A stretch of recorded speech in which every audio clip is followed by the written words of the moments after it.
ค่ะกราบสวัสดีFCทั้งช่องของสงกรานต์นะคะมื้อนี้จะมีแนวทางตำล่าวของนาดวงมาฝากค่ะ ในคืนวันหวยออกเลยค่ะพี่น้องต่องวดเลยนะคะ ในมื้อนี้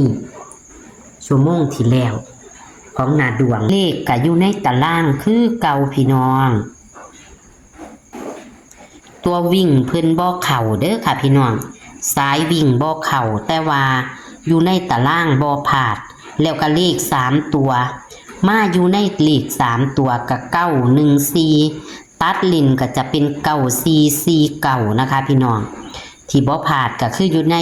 เลข3ตัวของเพิ่นเด้อค่ะตัดลิ้นจะเข้า4994นะคะอยู่ในตารางก็มี49กอดข้อกันมานะคะมืออื่นนี่นะคะมือวันที่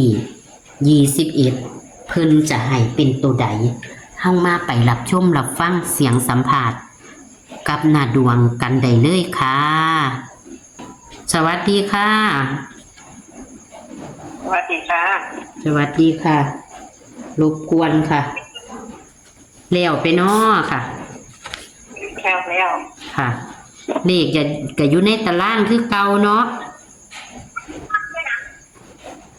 เลขอยู่ในตารางแล้วก็จับคู่ก็เป็นเลข3ตัวคือเก่าอยู่ในเลข3ตัวคือเก่าก็คือให้914ถ้าตัดลิ้นมันก็จะเป็น9449เนาะค่ะแต่ว่าจับคู่2ตัวเสียดาย64แหมหันผู้ใดไปกลับหัวก็จะเป็น94อยู่เด้ล่ะเนาะ จับคู่มันมาอยู่เลข3ตัวมันบ่แม่นว่าหลุดเลยดอกจะจับเอาเพิ่นก็หลายคู่อยากให้เพิ่นจับเอาค่ะบรรลุนก็ให้พี่ให้น้องเพิ่นจับเอาอยู่ในตารางเนาะในตารางมันบ่พลาดนะค่ะเอามื้อนี้เฮาก็เอาอีกคือเก่าเอาใหม่อีกคือเก่าล่ะค่ะเป็นเลขในตารางคือเก่าแม่นบ่ค่ะจ้ะ เลขในตาราง0มี3มี6 0 3 6 8 1 4 8 1 4 2 5วิ่ง8กับ8กับ3วิ่ง8กับ3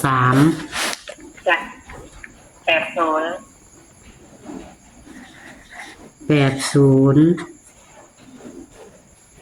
83 81 83 30 31 30 31 34กัน16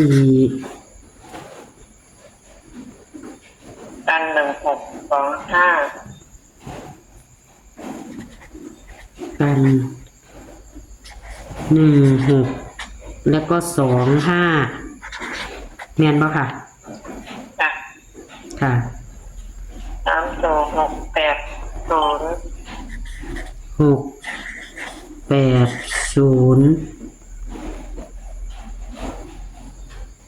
4 3 4 3 1 1 6 8 1 6 8 1 8 3 4ค่ะ8 3 4แม่นบ่จ้ะ8 3 4ตัวเน้นค่ะ80กับ34ปากกากับมืดดี80 3-4แม่นบ่ค่ะ จ้ะ3 ตัวก็คือ80 8-3-4จ้ะแล้วบ่เข้าสักเทียนะท่านได้สั่ง บ่เข้าตรงๆในว่าติ จ้ะ อืม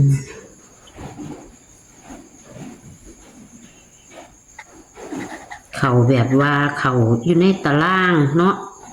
กับเขาอยู่ในเลข3ตัวเอาให้เข้าเจ้าจับจุดเอานะดวงให้เข้าเจ้าไปตัดซื้อพยายามตัดซื้อเอาพี่น้องตัดซื้ออยู่ในเลข3ตัวเพราะว่ามันออกมา2เทียแล้วบ่แม่นตินะดวง จ้ะ ว่ามัน2เทียแล้วเนาะที่มันออกอยู่ในเลข3ตัวซับหน้าซับหลังนี่มันก็บ่ได้ว่าบ่เข้านะมันเข้าแต่เข้าอยู่ใน3ตัวเน้นนี่เฮาเน้นวิ่งนี่เน้นตัวใดค่ะ8จ้ะเน้น8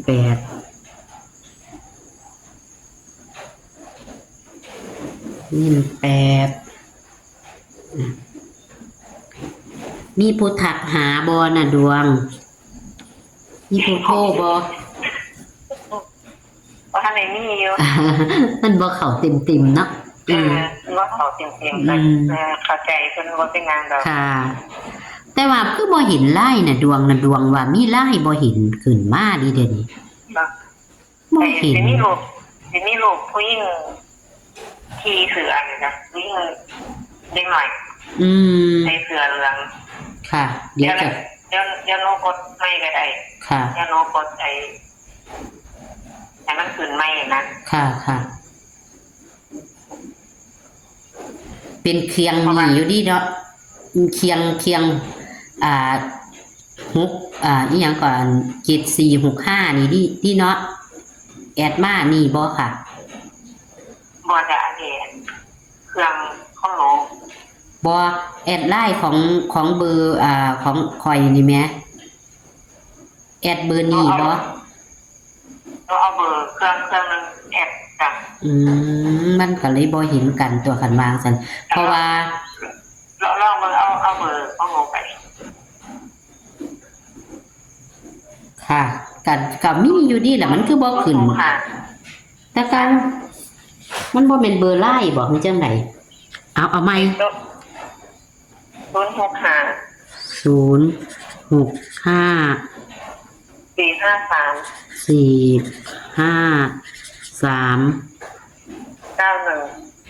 จ้ะ9170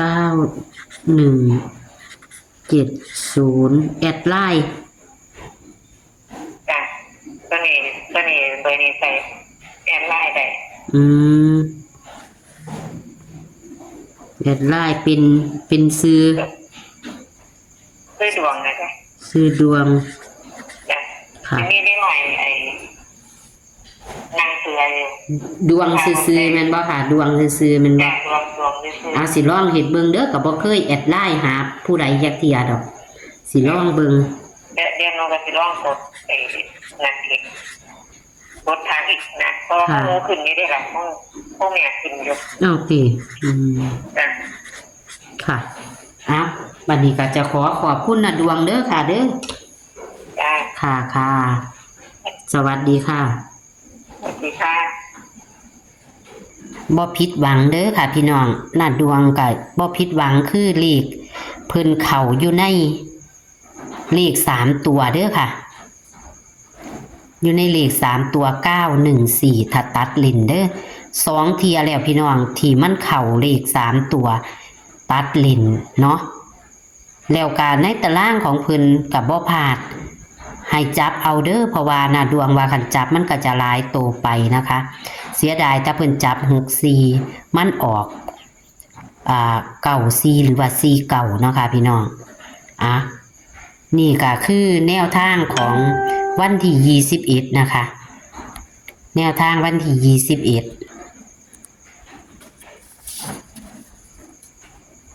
เบิ่งเอาเด้อค่ะแคปหน้าจอเอาค่ะมื้อนี้บ่ได้ตีตารางเด้อค่ะพี่น้องมื้อนี้บ่ได้ตีตาราง ฝ่าวบ่หันกินข้าวอยู่พี่น้องหิวข้าวแล้ว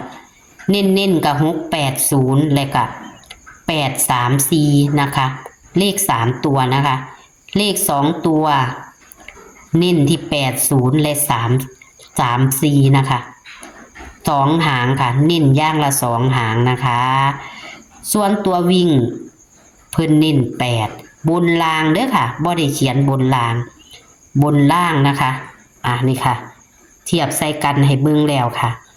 ใบเก่าของเพิ่นกับใบใหม่นะคะโชคมันๆค่ะพี่น้องโชคมันๆกับนาดวงนะคะ